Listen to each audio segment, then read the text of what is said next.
This video was made possible by CuriosityStream. The Twin Towers of the World Trade Center had become synonymous with the skyline of the city. And replacing such symbols seems like an impossible task. For this video, I have mapped exactly how the site has been redeveloped. And doing this has helped me understand city planning from a completely different side, learning what some of the best architects around the world do when given an impossible task.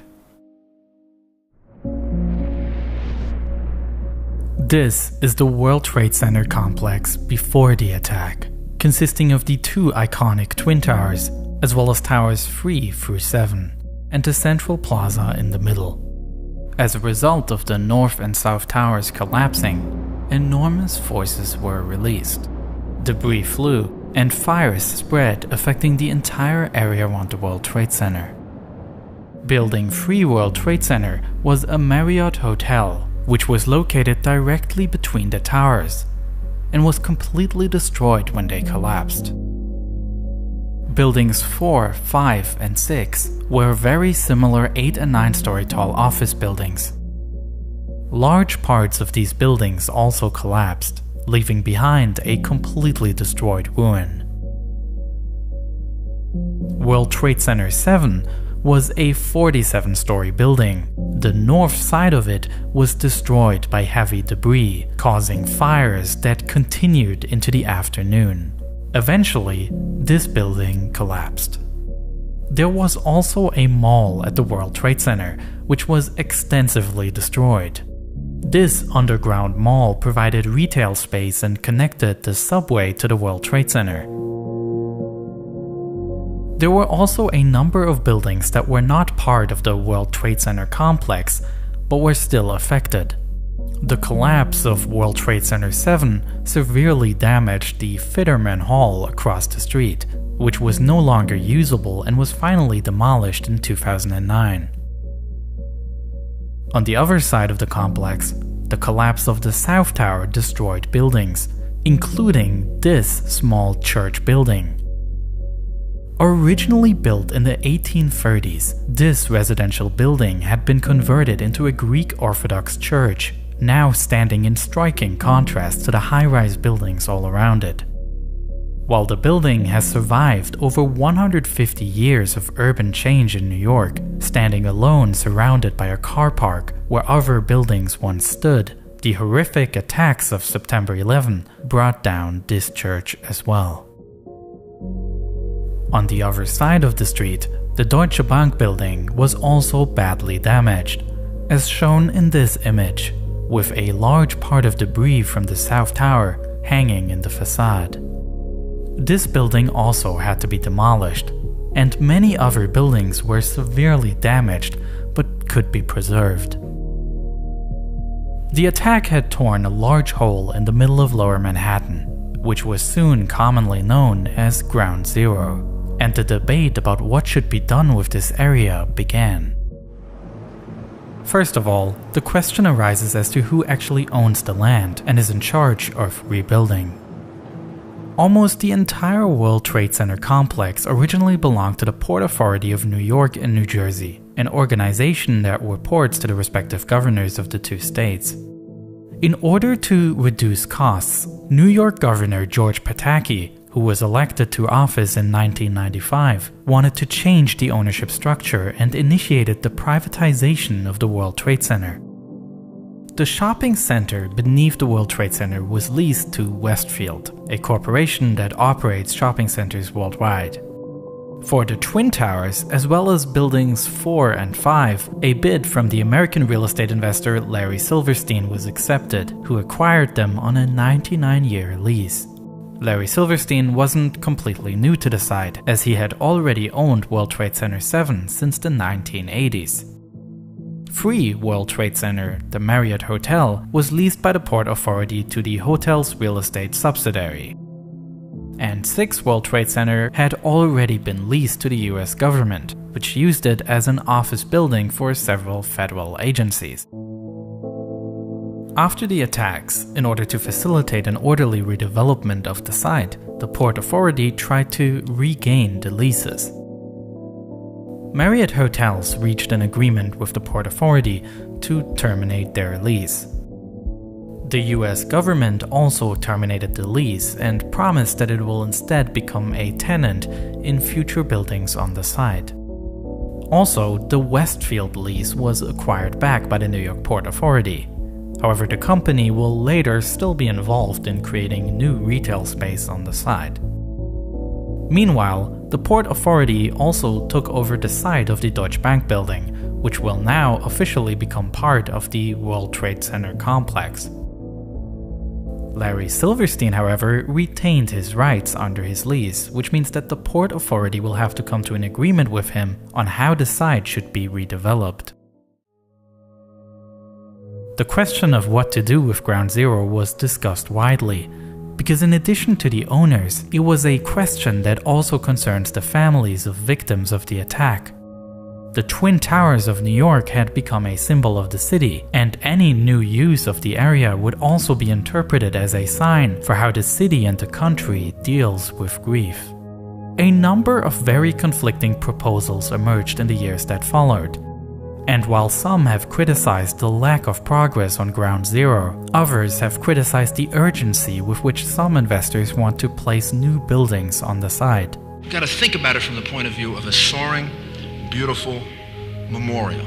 And then if we do that right, if we do that part right, then the economic development will just happen. Then millions of people will come here and you'll have all the economic development you want, and you can do the office space in a lot of different places. While New York Mayor Rudy Giuliani spoke out against creating office space in his farewell speech, Larry Silverstein, on the other hand, was interested in rebuilding the lost office space as quickly as possible. Silverstein was still obligated to pay the New York Port Authority monthly lease payments of $10 million. It turns out no matter how committed the public discourse on the subject was, ultimately, something like this cannot be decided free of economic and political constraints.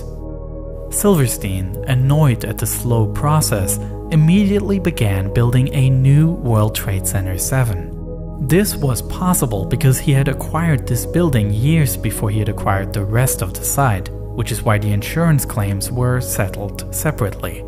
Construction on the new 7 World Trade Center started in 2002 and was completed in 2006. The glass office building is therefore not part of a master plan that was drawn up for the rest of the site during this period. Because unlike Silverstein, the New York Port Authority wanted to develop a concept for the use of the entire area before developing any buildings. The New York State government created the Lower Manhattan Development Corporation. The idea was that this new body should be able to mediate between the various interests. A design competition for the redevelopment was launched, and already in 2002, the finalists were presented to the public. The designs, made by some of the most renowned architects on the planet, deal very differently with the site's past. For example, there was this design with 2 open lattice towers that commemorate the original Twin Towers and act as a memorial to the attack. These towers, connected in one place, are not buildings with usable office space, but an open structure intended to allow visitors to climb the towers. But with some investors eager to recreate the lost office space, some of the negative reactions to this proposal show a difficulty with designing for the site. Architects need to find a compromise between a structure made to remember what happened and one made to redevelop. Another proposal deals with this exact challenge somewhat differently and tries to solve this compromise by combining both aspects. The centerpiece of the plan designed by English star architect Norman Foster are new twin towers, which are architecturally connected at several points and triangular in their shape. And shining through the transparent elements is the building's internal structure, which is directly reminiscent of the original towers that once stood. This proposal deals very directly with the fact that the missing towers will always be a part of the collective memory of New York's skyline. Therefore, the new buildings are designed so that if the lighting conditions are just right, these memories of a past skyline can reappear. For some, the proposal was a successful symbol, while others warned that these direct references to the Twin Towers will make the attacks the sole defining event for the city for all time to come.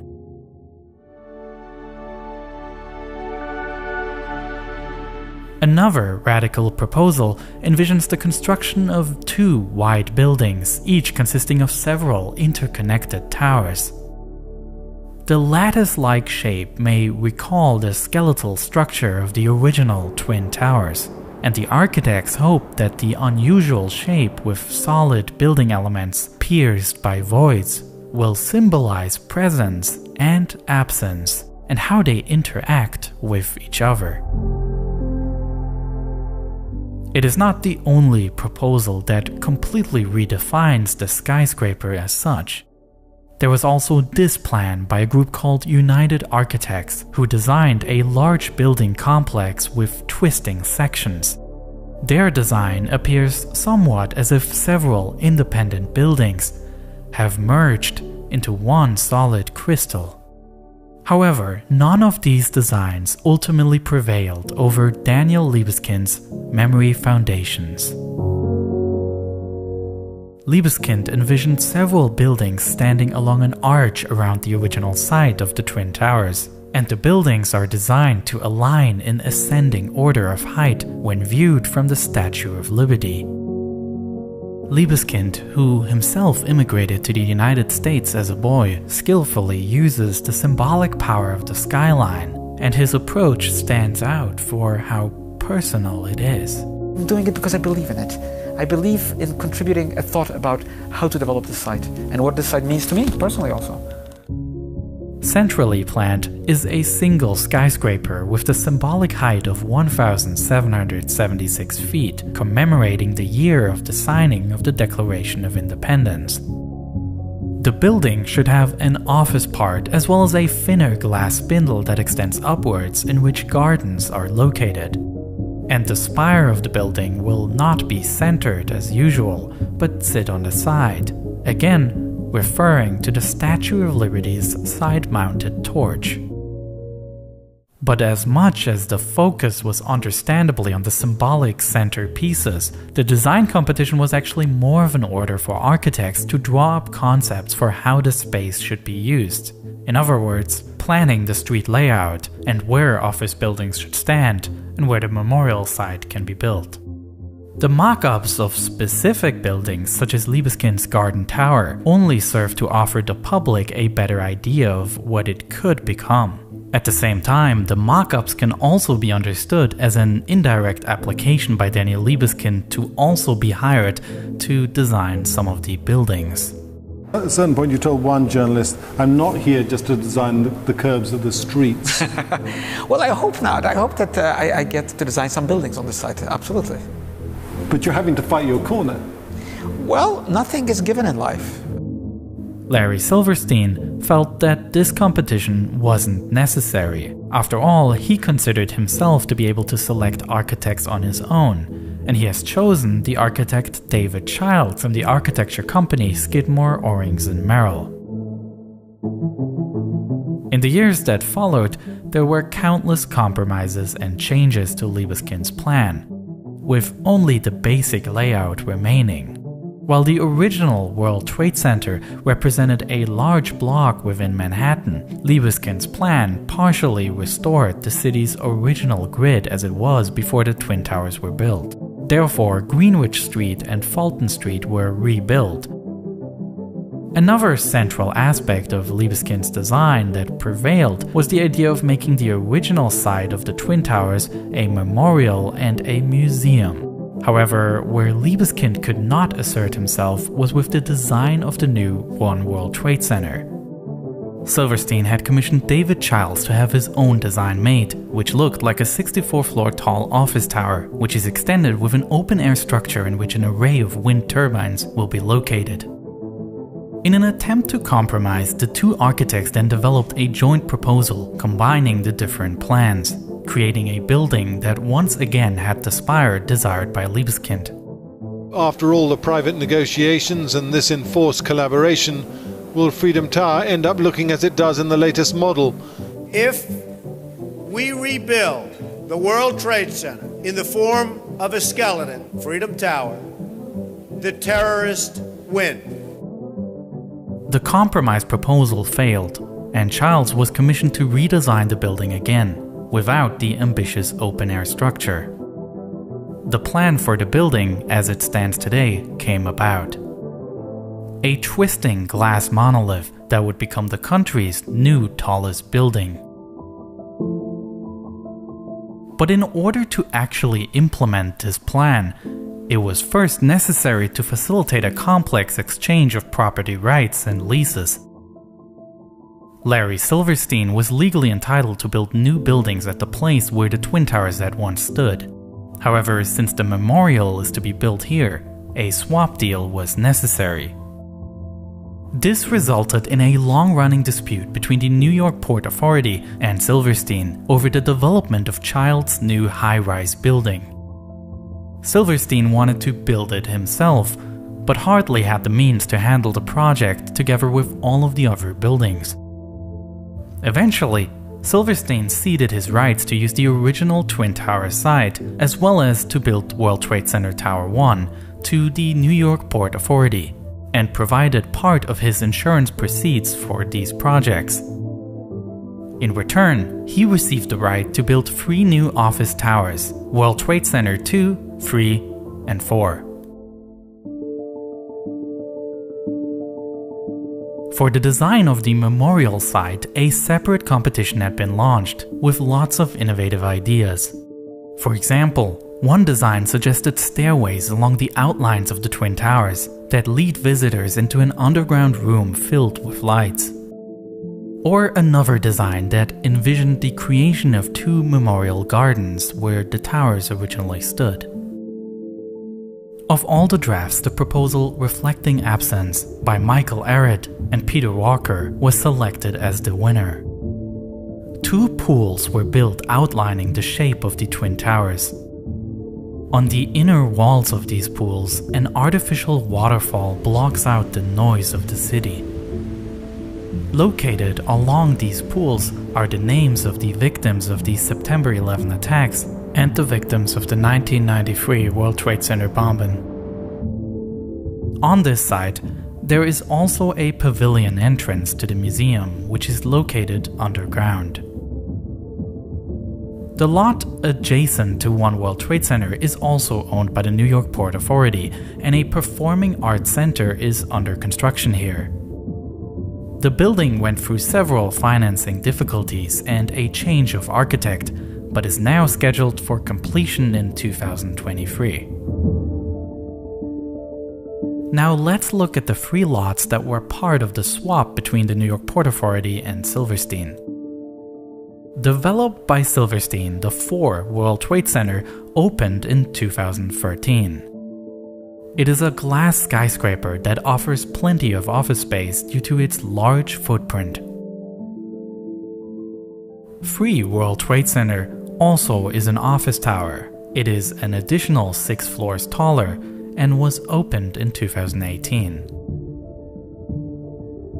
2 World Trade Center, a building that will significantly shape the city's skyline in the future due to its direct proximity to One World Trade Center, has not yet been built, and the plans for this building have changed several times in the past. An original plan by the design studio Foster and Partners envisioned a sloped roof consisting of 4 diamond-shaped elements that in their arrangement faces the memorial site. However, Silverstein Properties struggled to find enough tenants for the future building, which delayed the project. As part of discussions between Silverstein and 21st Century Fox and News Corp, who were considering relocating their headquarters to this new building, architecture studio Björk Ingels Group was commissioned to create a completely new design, now tailored to the needs of media corporations. But after this tenant deal ultimately did not materialize, Foster and partners were again put back into the chair to produce yet another draft. This is the current plan, showing a building divided into different vertical elements and characterized by large green terraces. But it remains to be seen whether there is enough corresponding demand for office space so that the building can be constructed. It is a problem that also affects 5 World Trade Center, which is to be built in this area. It turns out that as much as there was a desire on part of the investors to rebuild the lost office space of the original site, Manhattan's needs have changed over the course of 2 decades. Although this building was not part of the deal between the Port Authority and Silverstein, eventually Silverstein Properties were still chosen to develop this site, this time together with Brookfield Properties. The planned building was designed by architecture studio Kohn Pedersen Fox and is predominantly a residential tower offering living space. The construction is expected to start next year. The area directly in front of it, on the other hand, is already mostly developed. Let's go back to look at what was located here originally. The lot at the corner of Liberty Street and West Street was where the parking lot and the historic Greek Orthodox Church were located. After the attacks, the plan arose to rebuild this church, but with a much larger building, which also offers space for a museum. Not far from the original location, a building designed by Spanish architect Santiago Calatrava was built, with a circular domed center and 4 side towers. The project has been plagued by delays and increased costs, but it is well advanced in construction now, with an opening expected soon. And while the original church was in architectural contradictions with its surroundings, the new building is fully integrated into the concept for the entire site. Adjacent to the church is the newly built Liberty Park, located above a parking garage. And finally, in addition to the church, the architect Santiago Calatrava was able to design yet another prominent building at the new World Trade Center, one where pedestrian traffic will probably be the highest, the World Trade Center Station. Before the attacks, access to public transport was located below the World Trade Center, right where the shopping mall was. To this day, it is an important transit point in the city, as it connects the New York subway system and the PATH system, which runs between New Jersey and Manhattan. As a centerpiece for this transit hub, Calatrava designed the so-called Oculus building. The ambitious design is characterized by white steel ribs, which on the outside create a shape reminiscent of a white dove, a symbol of peace. And the same arrangement of ribs creates a light-filled elliptical dome that is accessible to the public to access the underground stations. At the top of this hall is a skylight which is angled to frame the One World Trade Center, while also serving as a memorial every year.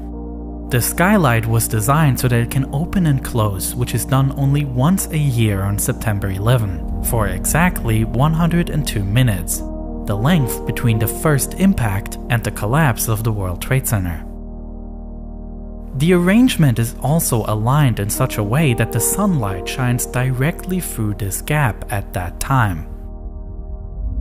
Unfortunately, there have been technical issues with this roof for years, yet overall the station is an intriguing design and a strong feature of the site today.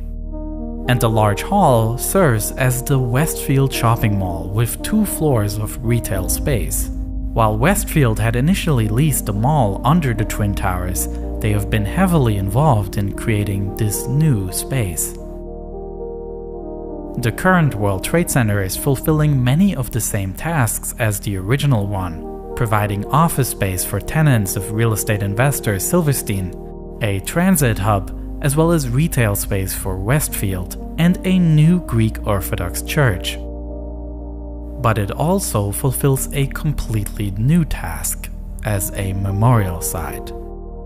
There has been much criticism of individual buildings here, as well as about the power that investors like Larry Silverstein had in shaping this process, oftentimes working against the vision planned in Daniel Liebeskind's plan.